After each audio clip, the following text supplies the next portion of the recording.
इस बार गरुड़ को चिरस्थाई दंड मिलेगा। उड़ने की बहुत लालसा है इसे। इस बार इसके पंख पखेरे उड़ेंगे।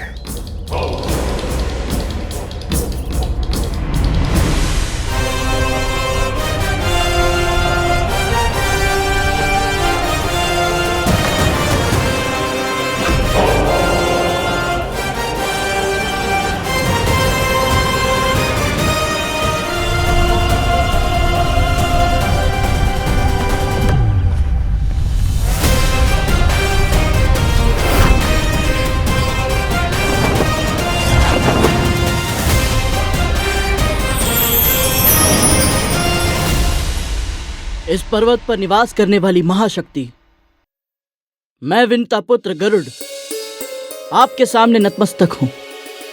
आपके विश्राम में विघ्न डालने के लिए क्षमा प्रार्थी हूं। मैं अपनी गेंद लेने के लिए क्षण भर को इस पर्वत पर आना चाहता हूं। मुझे आज्ञा देकर मुझ पर कृपा करे देव। क्या तुम उड़ने की अपनी प्रवृत्ति छोड़ सकते हो विंतानंदन? उसी तरह मैं भी रक्त की ओर आकर्षित होने की अपनी प्रवृत्ति नहीं छोड़ सकता। इसीलिए यदि तुम रक्त बहाए बिना अपनी गेंद निकाल पाओ तो अवश्य निकाल लो, किंतु यदि मुझे रक्त की एक भी बूंद का आभास मिला तो मैं तुम्हें निकल जाऊंगा।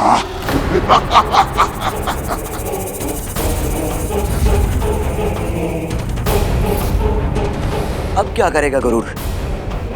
एक गेंद के कारण अपने प्राण थोड़ी गवाएगा, अवश्य गेंद छोड़कर लौट आएगा।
कुछ भी कहो, ये तो मानना पड़ेगा, ये वीर है और चतुर भी तो है।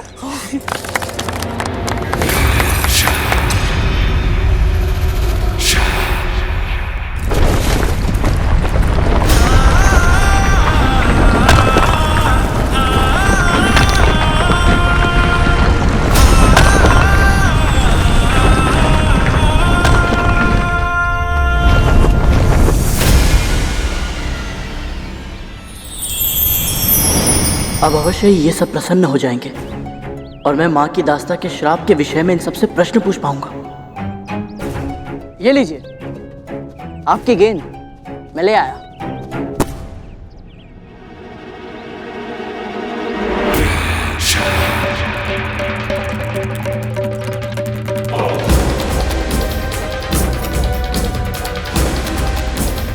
तुम्हें क्या लगा दासी पुत्र, तुम हमारे साथ खेल पाओगे?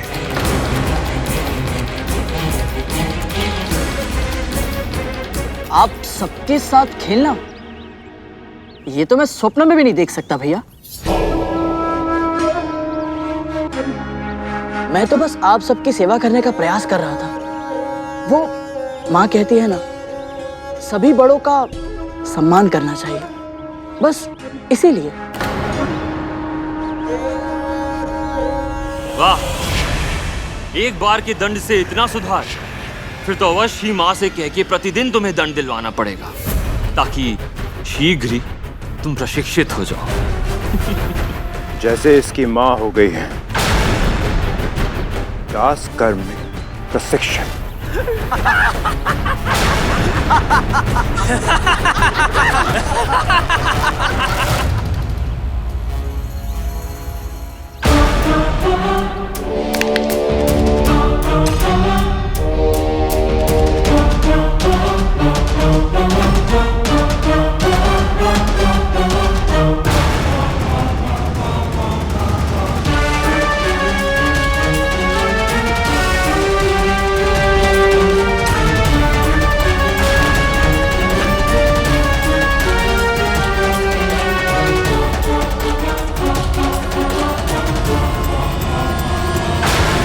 कभी तुझे क्रोध आए या मन विचलित हो जाए तो अपने गुरु का ध्यान धर। उनकी वाणी, उनकी शिक्षा और उनके दिए हुए संस्कारों के बारे में सोच। ऐसा करने से तेरा आवेग शांत हो जाएगा और फिर मन अपने आप स्थिर हो जाएगा।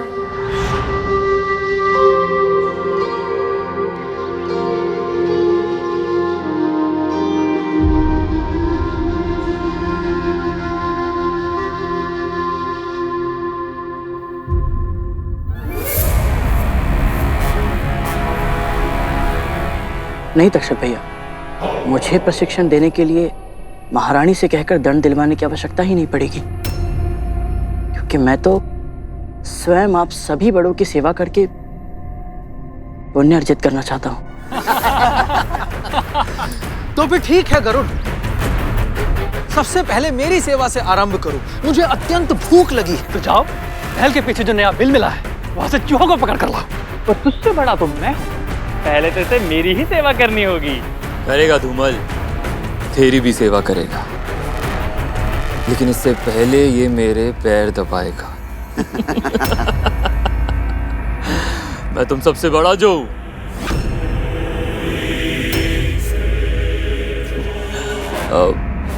मेरा मतलब है तक्षक भैया के बाद।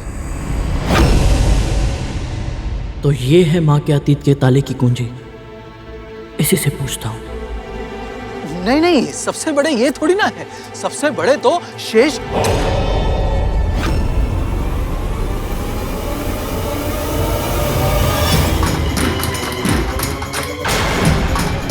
भूख लगी थी ना तुझे? जा अपने पेट में कुछ डाल और अपनी बुद्धि में भी। जा।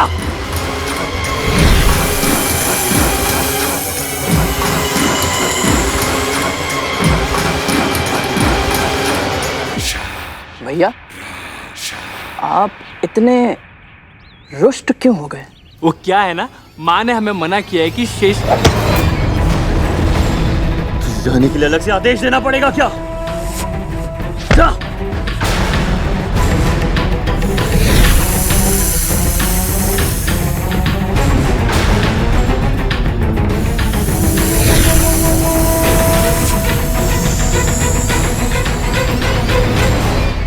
अब क्या करूं?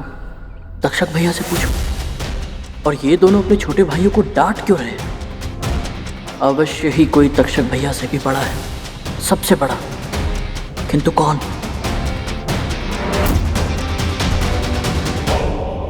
अपना स्थान मत भूल करो। दास प्रश्न नहीं पूछते। मेरी मंशा आपको रुष्ट करने की नहीं थी भैया। मैं तो आप सबको अच्छे से जानना चाहता था। जितनी आवश्यकता है उतना जानता है तू।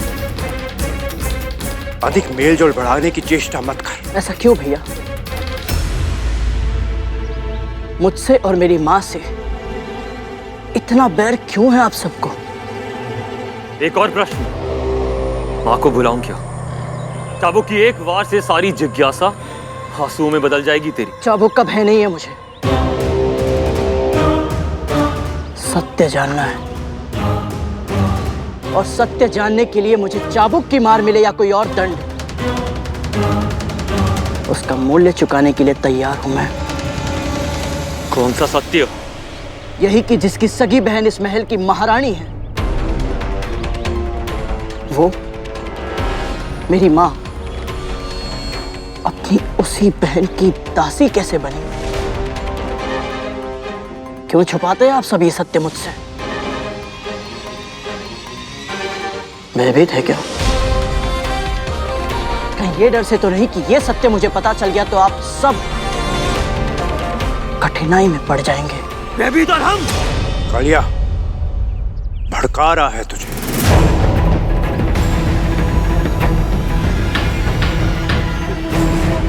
ताकि तू क्रोध में आके मूर्खता कर बैठे और इससे उत्तर मिल जाए। जिन रहस्यों को तुम ढूंढने का प्रयास कर रहे हो ना, वो भूमि में नहीं गड़े, ना ही वो अतल में गड़े, ना ही वो वितल में गड़े, ना ही सूतल में, तलातल में, महातल में और ना ही रसातल में। वो सब रहस्य दबे हैं इन सब के नीचे, पाताल में। और यदि तूने उन्हें खोद के बाहर निकालने का प्रयत्न किया भी तो मैं तुझे पाताल में ही गड़वा दूंगा। चाबुक से भय नहीं लगता ना तुझे, इसलिए साहसी बन रहा है। स्मरण कर, उस चाबुक की मार अपनी मां के तन पे। कैसे उसकी ध्वनि से वो थर थर कांपती है।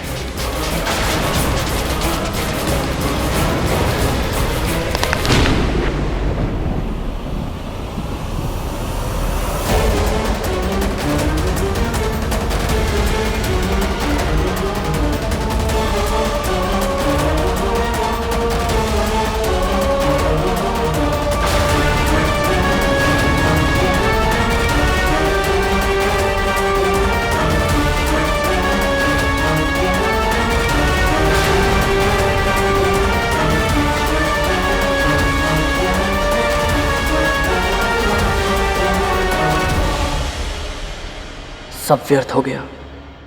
केवल इतना ही जान पाया मैं कि इन सबसे भी बड़ा कोई है, किंतु कौन है वो, कहाँ है, इनके साथ क्यों नहीं रहता, और महारानी ने इन्हें उसके बारे में चर्चा करने से मना क्यों किया हुआ है। क्या उसे मेरी माँ की दास्तां के बारे में पता होगा? कैसे मिलेंगे मुझे इन प्रश्नों के उत्तर?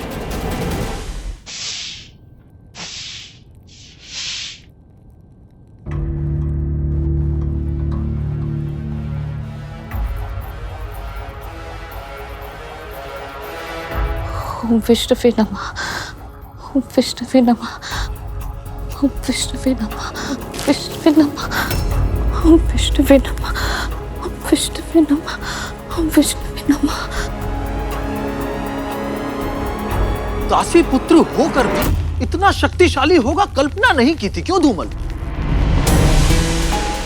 ये दोनों प्रशंसा कर रहे हैं, ऐसा क्या कर दिया गरुड़ ने? हाँ तक तू शक्तिशाली है किंतु मूर्ख भी तो है। हमारी गेंद निकालने के लिए इतना बड़ा संकट मोल ले लिया। संकट? कैसा संकट? संकट को तो आप दोनों ने भी आमंत्रित कर लिया था। यदि तक्षक भैया और कालिया भैया समय पर आपको नहीं रोकते तो आप तो गरुड़ के सामने सारा सच उगल देते। आप व्यर्थ से परेशान हो रहे हैं, उसे कुछ पता नहीं चला है, ना ही कभी पता चलेगा। सच? क्या गरुड़ ने इन सबसे अतीत के बारे में जानने की चेष्टा की है? हमारे माँ के आदेश की अवहेलना करने का सामर्थ्य उसमें नहीं है सरकोटा।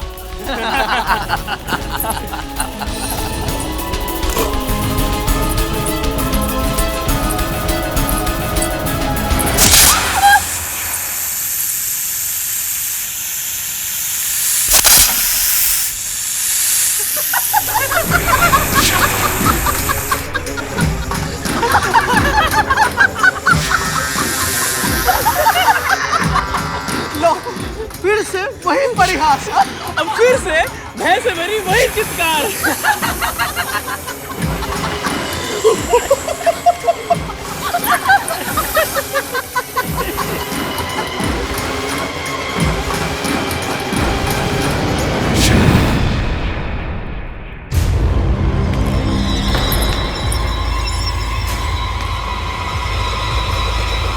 रहने दे कालिया।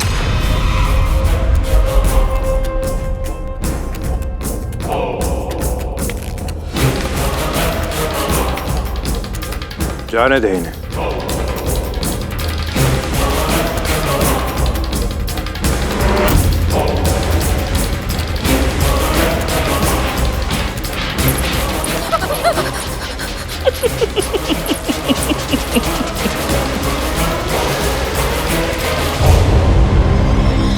किसी को इतना भी मत डराओ कि उसका डर ही समाप्त हो जाए।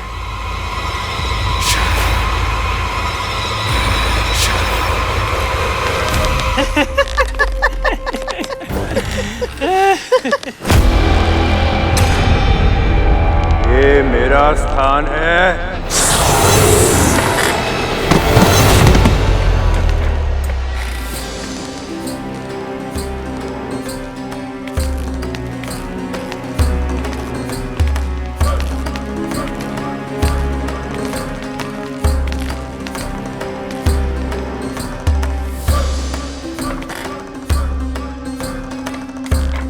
तक्षक भैया, ऐसा क्या विशेष है इस झूले में कि केवल आप ही यहाँ बैठ सकते हैं और कोई नहीं?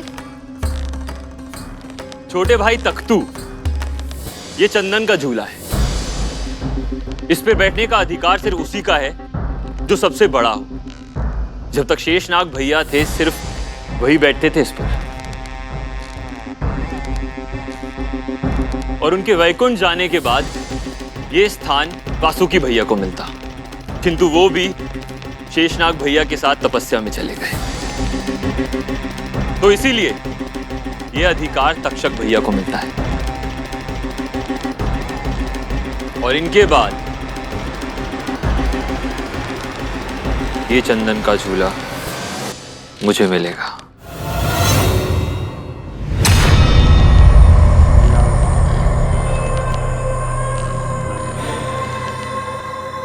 तो सबसे बड़े भैया का नाम है शेषनाग और वो वैकुंठ में रहते हैं।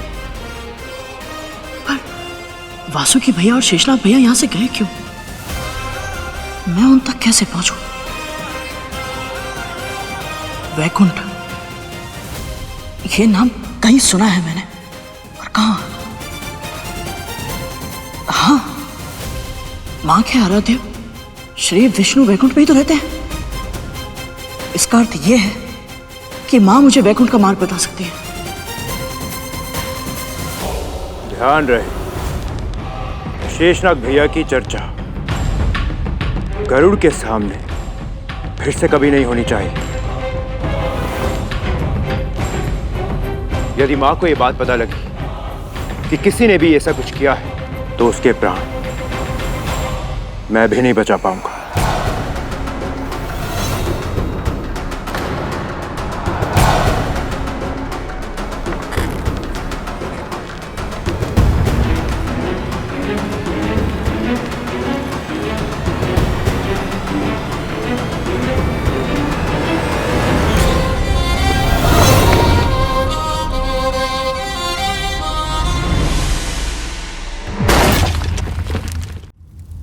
गरुड़ सर्पों की गेंद लाने गया था, तो क्या वो उनके साथ मित्रता करने, उनके साथ खेलने का प्रयास कर रहा है?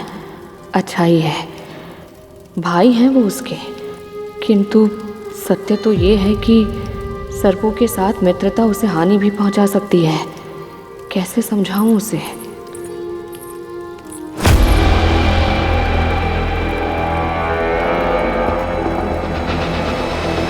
बिल्कुल सही अनुमान लगाया था मैंने।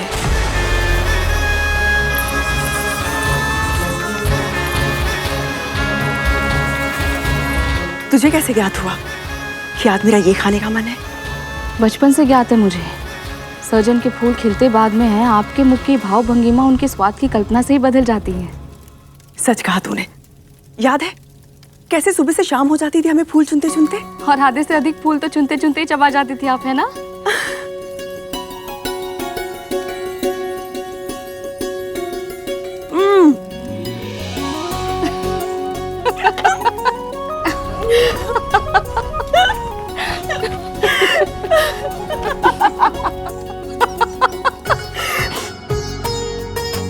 माँ और महारानी एक साथ हंस रही है।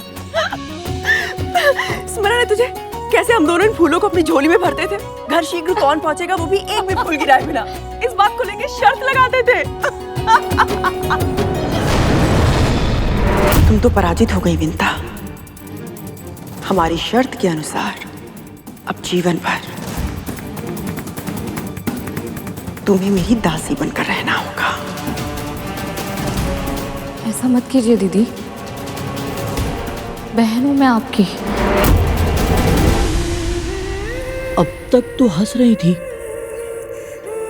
ये अचानक क्या हो गया माँ को? और शर्त की बात सुनकर ऐसे चुप क्यों हो गई?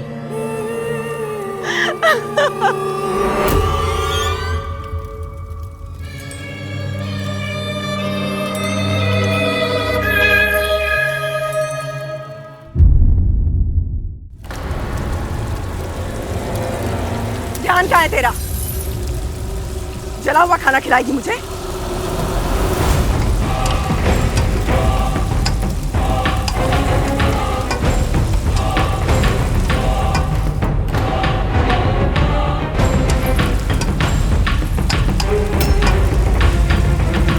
अतीत की भूल भुलैया में खोकर कभी भूल मत जाना कि तू आज क्या है और कहाँ है।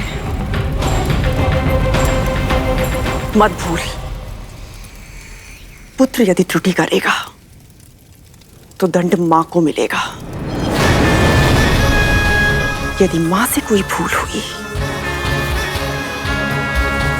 तो परिणाम पुत्र को भुगतना होगा।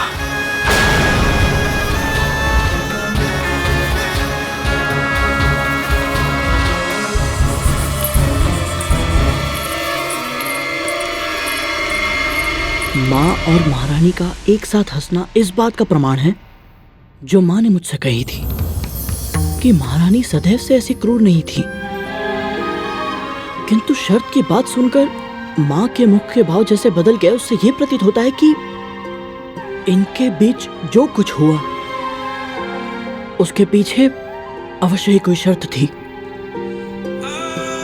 किंतु कौन सी शर्त?